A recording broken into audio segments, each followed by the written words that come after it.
Olá, como vai você? Espero que esteja bem, que essa mensagem chegue ao teu coração nesse início de semana nova, de novas oportunidades, de momentos especiais, certamente. Bem, eu vim aqui fazer um comentário, né? Estou me vendo na obrigação de comentar alguma coisa para aquelas pessoas que gostam do meu trabalho, que me seguem nas redes sociais, que me acompanham na literatura que eu produzo. Bem, na última semana eu percebi que no movimento espírita, de uma maneira geral, algumas pessoas se incomodaram e ficaram bem perplexas quando se depararam com os dados, né, do último censo do IBGE, que davam conta de que o número de adeptos ou de seguidores do espiritismo havia diminuído.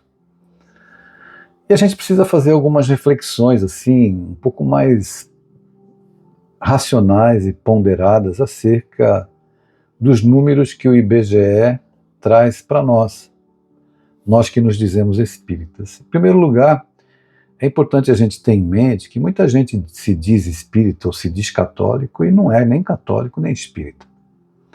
Eu me recordo que, antes de me tornar espírita, na infância, na adolescência, perguntavam para os meus pais qual era a religião deles, então eles repetiam assim automaticamente o que a maioria das pessoas do meu círculo ali repetia. Eu sou católico apostólico romano, mas nunca foram à igreja. Eu não me lembro na minha vida de os meus pais me levarem à igreja. Eu fui à igreja sozinho por uma busca minha, já na infância, aos 9 anos de idade.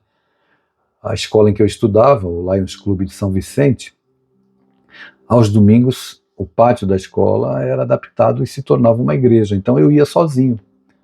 Eu me recordo que nos domingos eu pedia para minha mãe, né, para ir à missa, e ela deixava. Depois eu passei até a cantar no coral da igreja, no pátio da minha escola. E a gente observa hoje muita gente também cumprindo esse papel, digamos assim, de uma política com relação a Deus para se manter dentro de um padrão social. Muita gente se diz católica e não é católica. Muita gente se diz espírita e não é espírita. Mesmo tendo diminuído o número daqueles que supostamente eram, então quem largou o espiritismo não era espírita. Porque ser espírita, né, como diz Raul Teixeira, não é para quem quer, é para quem aguenta. Não é fácil ser espírita, mas a gente percebe que as pessoas fazem afirmações para se manterem dentro de um contexto socialmente aceito. Então, se eu me digo evangélico, eu estou dentro da minha visão de mundo e de religião e de Deus e vou anunciar para o mundo que eu sou evangélico. Ser evangélico ou ser espírita ou ser católico não significa nada. O mais difícil é ser cristão. E a gente percebe que em todas as religiões são muito poucos aqueles que são cristãos. Mas como eu estou dentro do meio espírita, escrevo nesse universo para crianças, jovens e adultos, né? Adultos, não apenas nesse universo, mas muitas coisas, a maior parte das coisas que eu produzi até agora foram para esse universo espírita. E aí eu percebo muito claramente, né, que ser espírita é diferente, né, de você falar que é espírita, né? Uma pessoa que é espírita, ela não faz arminha, né? Uma pessoa que é espírita, ela não é homofóbica, ela não é racista. Ou ser espírita é ensaiar, dar passos para se tornar um dia uma pessoa cristã, de fato, uma seguidora do Cristo, que é a proposta do espiritismo, é a proposta do catolicismo, do protestantismo, das religiões ditas cristãs. Mas as pessoas não percebem que o espiritismo, já me ensinaram isso, não é a religião do futuro, é o futuro das religiões, porque a doutrina espírita, ela traz uma mensagem de entendimento com relação às leis naturais. Então, as leis naturais são leis que regem a vida. Elas não podem ser modificadas, independente de eu ser católico, espírita, protestante, budista, judeu. Então a questão é muito mais complexa. Não se trata de ser espírita, se trata de ser cristão. Eu, particularmente, não me senti nem um pouco incomodado com as informações do IBGE. Não é? E não vou ficar aqui procurando responsáveis. Né? A gente sabe que a prática espírita é uma prática ainda de pessoas que agem com um determinado coronelismo, donas de centro espírita. Quando chega alguém com condições de colaborar ou que ameace na cabeça dessas pessoas a posição que elas ocupam, né, de dirigentes de casas espíritas, elas já tratam logo de isolar. Ninguém pode vir com uma ideia nova, com uma proposta nova que as pessoas não aceitam. O novo assusta as pessoas. Então é claro que tem, dentro das próprias grandes instituições que regem o movimento espírita, tem ali pessoas que só é a dança das cadeiras, são sempre os mesmos. Não é? E é o tempo que nós estamos tendo hoje, esse momento é assim. Então, melhor que cada um faça a sua parte. Eu estou procurando fazer a minha. Eu não quero ser presidente de centro espírita, nem de nenhum órgão dirigente de movimento espírita. Eu tenho muito trabalho para lidar com as minhas mazelas, com os meus erros, com os meus defeitos, para pensar ainda em administrar alguma coisa. Então, a gente não precisa ficar caçando bruxas para dizer que o número de espíritas diminuiu, porque o movimento espírita está fazendo isso ou aquilo. Em primeiro lugar, é difícil ser espírita, né? Eu peguei o livro do Leon Denis ontem, um deles, né? É o livro que se chama No Invisível, está até aqui comigo, para reler essa obra. E aqui, logo no comecinho, o Leon Denis diz assim: o espiritismo será aquilo que os homens fizerem dele, né? O que o homem faz do espiritismo. E a gente percebe que o que fazem do espiritismo hoje ainda não é a compreensão total do que o espiritismo propõe, né? O espiritismo não propõe o passe como a base da mensagem espírita. O espiritismo propõe a nossa melhoria, né? Por isso que o Espírito Verdade diz: espíritas amai-vos e espíritas instruí-vos. No capítulo da instrução é difícil, né? Como é que é difícil ser espírita? Porque, em primeiro lugar, hoje, dentro da sociedade, daquilo que a gente está acompanhando em termos de leitura e tudo mais, quem é que vai querer ler um livro desse aqui, olha, do Leon Denis? Tem 440 e poucas páginas. Quem é que vai querer ler? As pessoas não querem ler. Dá trabalho ser espírita. É mais fácil eu ser dirigido ou entender que Jesus já lavou os meus pecados na cruz. Isso facilita muito e não me dá trabalho. Faz com que eu permaneça numa posição acomodada. Jesus já levou os meus pecados, eu já estou salvo. Porque dá trabalho pensar.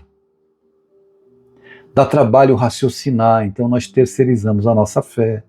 Nós terceirizamos uma série de situações que nós acreditamos que não precisamos perder tempo com isso. A gente precisa perder tempo com as coisas do mundo para podermos ser felizes, supostamente. E vale a pena a gente se perguntar: qual é o nosso objetivo aqui na Terra? Deus é o nosso fim ou Deus é o nosso meio? Se Deus é o fim para nós, nós devemos viver com mais espiritualidade. Mas se Deus é o meio, nós vamos nos utilizar de Deus ou de falar sobre Deus para obter as coisas que me tragam satisfação material. Então, foi Deus que me deu, foi Deus que me concedeu. Então, existe esse discurso que quanto mais a minha prosperidade, ela está vinculada a esse vínculo com o Deus que é o meio, ele não é o fim. E a gente precisa aprender e entender que Deus deve ser o nosso fim. Mas onde é que está esse Deus e esse fim? Está justamente no nosso próximo. Justamente naquelas pessoas que são diferentes. Então, se eu não tenho coerência com a minha vida pessoal e profissional, não é? Se eu tenho um olhar seletivo para as coisas que me interessam, se eu discrimino a quem quer que seja, fica bem difícil. O espiritismo que nós dizemos seguir, ele precisa ser visto na nossa conduta. Errar todo mundo erra, eu já errei, eu caí, eu tropeço, certamente vou errar novamente.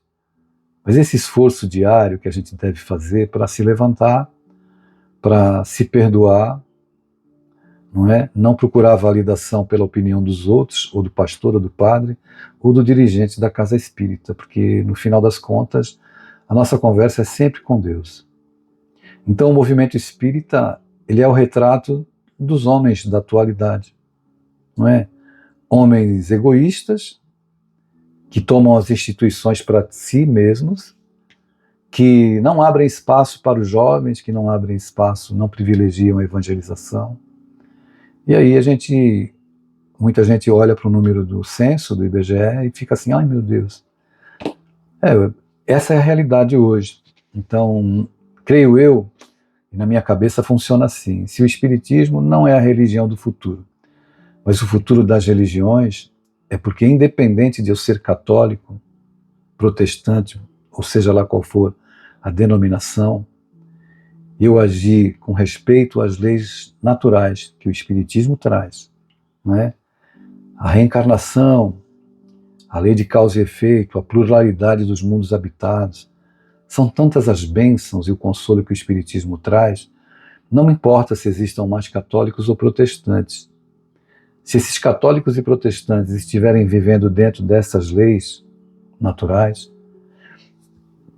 embora é evidente que eles não aceitem reencarnação, etc., mas isso é outra conversa, o mais importante é que a gente tenha lucidez para fazer o nosso melhor, com rótulo religioso ou sem rótulo religioso.